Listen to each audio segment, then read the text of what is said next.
بسم اللہ الرحمن الرحیم۔ السلام علیکم، امید ہے آپ سب لوگ خیریت سے ہوں گے اور آپ کے روزے بہت اچھے گزرے ہوں گے، اور امید ہے آپ کے آگے کے روزے اس سے بھی زیادہ اچھے گزریں گے۔ تو جیسا کہ آپ سب لوگ جانتے ہیں کہ ہم نے سیرت النبی کا سلسلہ شروع کیا ہوا ہے، تو میرے ساتھ ہمیشہ کی طرح نعیم احمد بلوچ صاحب موجود ہیں۔ السلام علیکم سر، نعیم کیسے ہیں آپ؟ جی وعلیکم السلام، اللہ کا شکر ہے۔ تو پچھلی دفعہ مجھے یاد ہے کہ آپ ہمیں چاند کے پھٹنے کا قصہ سنا رہے تھے، جو بھی آدھا ہی پورا ہوا تھا تو ہمارے پاس وقت ختم ہو گیا، تو آج آپ ہمیں اس کا بقیہ حصہ سنائیں گے؟ جی، اس کا بقیہ میں نے آپ کو واقعہ تو پورا بتا رہا تھا، اب اس کے متعلق جو باتیں ہوتی ہیں، جو اعتراضات کیے جاتے ہیں، جو ہمارے دل میں سوالات پیدا ہوتے ہیں، میں ان کے بارے میں بتا رہا تھا۔ واقعہ تو سمپل آپ کو میں نے بتا دیا تھا کہ ان کا جب مکہ والوں کی مہلت ختم ہو رہی تھی اور ان پر عذاب نازل ہونے کی مدت قریب آ رہی تھی، ان پر عذاب نازل ہونے کا وقت قریب آ رہا تھا، اور وہ لوگ شور مچا رہے تھے کہ اگر آپ درست کہتے ہیں کہ اللہ کا ہم پر عذاب نازل ہوگا تو لے آئیں۔ تو اس دور میں یہ واقعہ پیش آیا اور چاند محض اس کی طرف لوگوں نے دیکھا تو پتہ لگا کہ جیسے چاند میں کوئی دھماکہ ہوا ہے اور کوئی چیز وہاں پر حرکت نظر آئی چاند میں۔ یہ نہیں ہوا کہ وہ دو ٹکڑے اس طریقے سے ہو گئے کہ ایک طرف چلا گیا اور ایک طرف چلا گیا، وہ بھی اتنا پرفیکٹلی ہاں، یہ جتنی بھی روایتیں ہیں نا، یہ ان کے بارے میں لوگوں جو ماہرین ہیں، محدثین جن کو کہتے ہیں، وہ مطمئن نہیں ہے۔ ایک بات یعنی کہ جو ہاتھ سے اشارے سے کاٹنے کی بات تو بالکل ہی کسی جگہ روایت نہیں، وہ ایسی ہی بن گئی ہے۔ لیکن جو دو حصے ہو کر اور پہاڑ کی طرف جا کر پھر ان کا ملنا ہے، اس کے بارے میں بھی آپ یاد رکھیے کہ یہ روایت تو ہوا ہے، لیکن یہ اللہ کے رسول نے بات نہیں بتائی۔ اچھا، آپ سے منسوب صرف یہ بات ہے جو درست حدیثوں میں آئی ہے کہ دیکھیے یہ اللہ نے نشانی دکھائی اپنی چاند میں، وہ جو دھماکہ سا نظر آیا ہے، وہ آپ بتائیں لوگوں کو کہ اگر اللہ تعالیٰ چاند میں یہ بات کر سکتا ہے تو اس کا عذاب تم پر کیوں نہیں نازل ہو سکتا؟ صرف اتنی بات۔ اچھا، تو بس ایک دکھانا تھا کہ اگر چاند تک پہ آ سکتا ہے، چاند کے اوپر کچھ ہو سکتا ہے تو تم لوگوں کے اوپر بھی ہو سکتا ہے، اور اللہ کے دستے قدرت میں سب کچھ ہے۔ ظاہر ہے کہ یہ تو آج ہم جانتے ہیں نا، چاند میں ایسا ہوتا ہے ایسا نہیں ہوتا، اس زمانے میں تو لوگوں کے لیے بہت بڑی بات ہے، اور ایسی کوئی بات نہیں ہے کہ آپ کی دائیں انگلی والی بات وہ درست حدیث سے ثابت نہیں ہے۔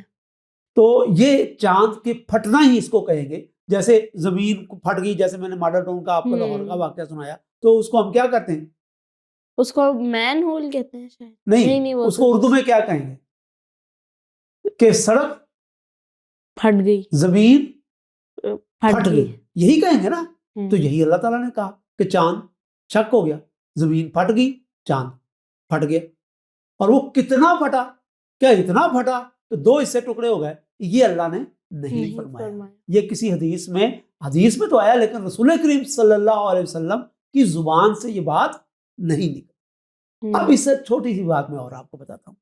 اچھا، یہ بات کافروں نے بھی دیکھی، انہوں نے بیان بھی کی۔ اچھا، اور ان کو جب کہا گیا کہ یہ اللہ کی طرف سے نشانی ہے تو انہوں نے کہا محمد نے ہم پر جادو کر دیا، اچھا، اور ہمیں یوں نظر آیا ہے وہ کہ ایک چاند میں illusion پھٹ گیا، بنا دیا۔ ہاں، اور ہماری آنکھوں پر انہوں نے یہ کر دیا۔ نہ صرف ان کو، بلکہ ایک بڑی تاریخ کی مشہور کتاب ہے تاریخ فرشتہ، وہ انڈین ہسٹری کے اوپر ہے۔ تو تاریخ فرشتہ میں یہ بیان ہوا ہے کہ ہندوستان کے ایک راجا نے، مالابار کا علاقہ تھا اس کا راجا، اس نے یہ واقعہ دیکھا اور لوگوں سے پوچھا کہ یہ کیا ہوا، آپ نے کسی نے دیکھا؟ تو یہ نہیں ہے کہ صرف عربوں نے یہ دیکھا، پوری دنیا نے ایک طریقے سے پوری دنیا دیکھ بھی نہیں سکتی۔ دیکھو نا، یہ ایک لمحے کے لیے ہوا، اور ایک لمحے کے لیے کتنے لوگ ہوں گے جو اس وقت زمین پر، آسمان پر یوں کر کے دیکھ رہے ہوں گے، اور ہو سکتا ہے کہ باقی دنیا کے آس پاس کے لوگ بھی دیکھے ہوں گے۔ آپ دنیا میں فرض کرو امریکہ کے لوگ دیکھ ہی نہیں سکیں گے اس وقت، تو وہاں دن ہوگا، ٹائم زون جہاں پر فرق آ جاتا ہے وہاں پر تو چاند نظر ہی نہیں آتا، رات کو ان کے یہاں رات اور ہوتی ہے، دن اور ہوتا ہے۔ تو بڑے محدود لوگ ہوں گے جنہوں نے عین وقت پر وہ دیکھا، اور وہ اس کی مثال ہمیں مل جاتی ہے کہ لوگوں نے، کئیوں نے، بہت سارے لوگوں نے دیکھا ہوگا، لیکن انہوں نے بتایا نہیں، انہوں نے اگر بتایا بھی ہوگا تو وہ تاریخ میں ذکر نہیں ہوا. تو جیسے میں پہلے بتا چکا ہوں کہ اگر تاریخ میں کسی چیز کا ذکر نہیں آیا تو اس کا ڈزنٹ مین کہ وہ واقعہ ہوا ہی نہیں، البتہ اس کی یہ شہادتیں ہمیں مل جاتی. تو بہرکیف مختصر بات یہ ہے کہ عذاب کے مہلت کے نزدیک آنے پر اللہ تعالیٰ نے مکہ کے لوگوں کو یہ وارن کیا کہ عذاب آ کہ سکتا ہے. عذاب آ سکتا. یہ اس سارے واقعے کا اصل مقصد. تو اب اس واقعے کے بعد ہم آگے بڑھتے ہیں. تو آپ یہ سارے واقعے ہمیں سنا رہے ہیں، تو کیا یہ ایک سیکوینس میں ہے، یہ مطلب تاریخ کے ساتھ ساتھ ہے؟ میں بتا دوں کہ میں نے سیرت پر خاص بچوں کے لیے کتاب بھی لکھی. تو سیکوینس کے ساتھ بڑے مطلب کہ سارے تاریخی اعداد و شمار کے ساتھ آپ وہاں پر یہ سارے واقعات دیکھ سکتے ہیں. یہاں پر تو شاید آگے پیچھے ہو سکتا ہے کہ میں بیان کر گیا ہوں واقعات کو، لیکن یعنی کہ میں یہ نہیں آپ کو بتا رہا کہ بالکل صحیح سیکوینس میں ہے. یہ ہو سکتا ہے کہ ایک آدھ واقعہ میں آگے پیچھے بیان کر گیا ہوں. اس کو تاریخی سیکوینس میں نہ دیکھا جائے، اس کو رینڈم واقعات کی طرح دیکھا. لیکن اب میں آپ کے اس سوال کے جواب کے بعد میں کوشش کروں گا کہ یہ سیکوینس بھی برقرار رکھیں. جی، یہ یہ واقعات بالکل سیکوینس میں ہیں کہ جو طائف کا واقعہ، اس کے بعد جنوں کا آنا، یہ ایک سیکوینس. اور اب ہم ہجرت سے پہلے کے ایک بڑے اہم واقعے کی طرف آپ کو بتا رہے ہیں.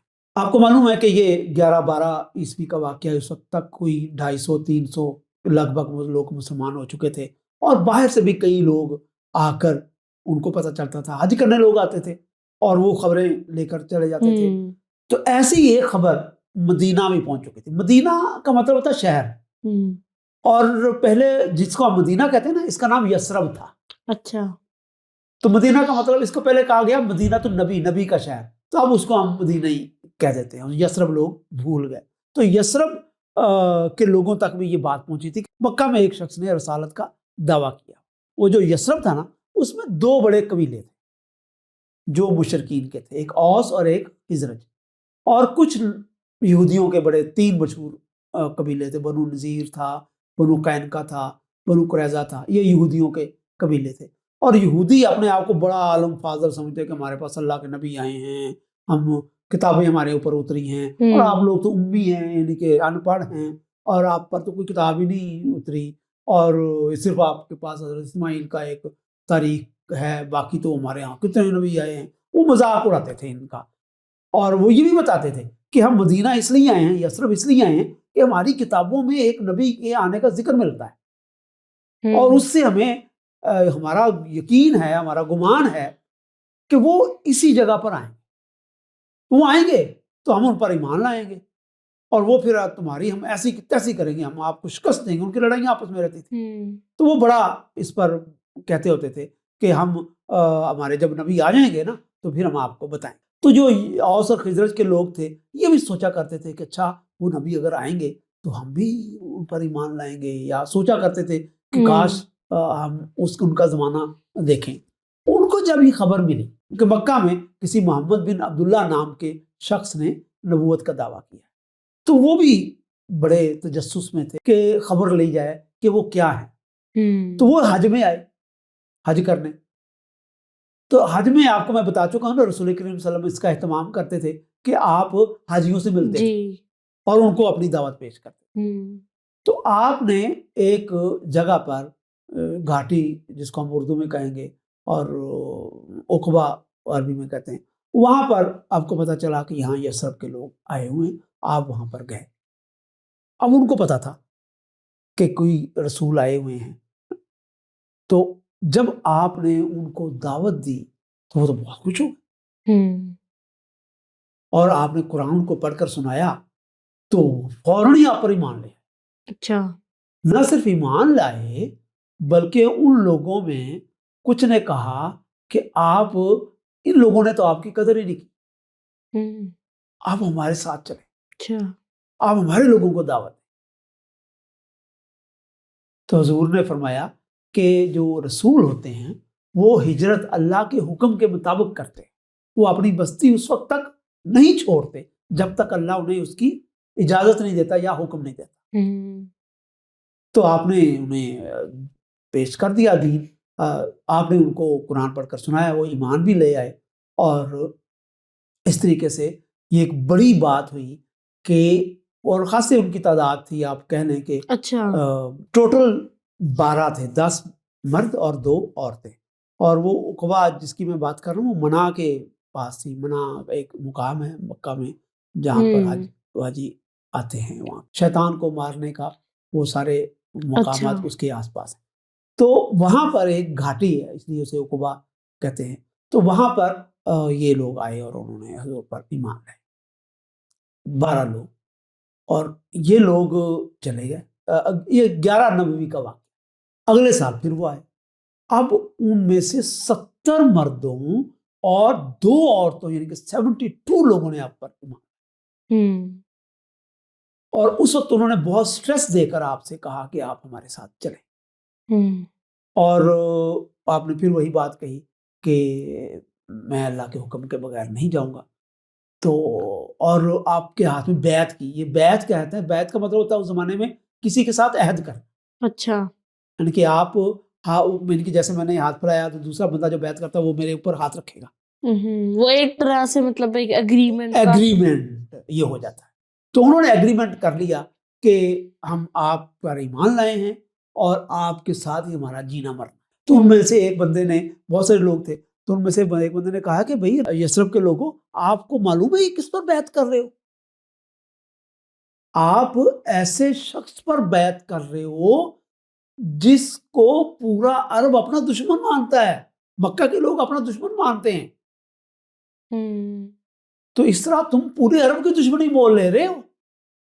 اس بندے نے بیسیکلی پالیٹکس کی نظر سے دیکھا، نہیں، ایک تو پالیٹکس، ڈیفینیٹلی پالیٹکس کی نظر سے دیکھا، دوسرا یہ بات بھی کی کہ آپ سنجیدہ ہیں نا اس بیعت کرنے میں، اس کے جو نتائج ہوں گے اس کو بھگتو گے نا، بھاگو گے تو نہیں، کیونکہ یہ کہہ رہے ہیں کہ اللہ نیک بندوں کو جنت میں دے جائے گا، لیکن جو عہد توڑتے ہیں وہ جہنم کے حقدار ہوں گے، تو آپ یہ مخالفت قبول کر لو گے؟ تو سب نے کہا کہ ہم مخالفت قبول کر لیں۔ اور ایک اور اہم بات ہے، رسول کریم صلی اللہ علیہ وسلم ان کو کوئی یہ نہیں کہہ رہے تھے کہ میں آؤں گا تو آپ کے رزق میں بہت سارا اضافہ ہو جائے گا، میں آپ کو میں یہ سہولتیں دوں گا۔ ایک ہی وعدہ کرتے کہ آپ ہدایت آپ کو اللہ تعالیٰ دے گا، اور اللہ تعالیٰ آپ کو آخرت میں جنت میں داخل۔ تیسری بات نہیں کرتے، بس 2 باتیں کرتے، جو ان کو ملے گا، یہ جو ان کو ملے گا، باقی کرنے کے لیے تو بہت کچھ کہتے تھے کہ آپ نماز پڑھیں، آپ زکوٰۃ دیں، آپ نیک لوگوں کے ساتھ اچھا سلوک کریں، ہر ایک کے ساتھ اچھا سلوک کریں۔ تو یہ عقبہ ثانیہ کہلاتی ہے۔ یہ 2 اہم ترین واقعات ہیں جو ہجرت سے پہلے رسول کریم صلی اللہ علیہ وسلم کے ساتھ ہوئے۔ تو اب جو لوگ جنہوں نے اسلام قبول کر لیا ان کی تعداد بڑھ گئی، یعنی کہ وہاں کے تو 72 لوگ مسلمان ہو گئے نا، اور یہ یثرب کے لوگ ہیں، مکہ میں اتنے ہی لوگ ہیں 200-250 جو ایمان لائے۔ ٹھیک ہے، تو آج کے لیے اتنا ہی، ملتے ہیں اگلی قسط میں، خدا حافظ۔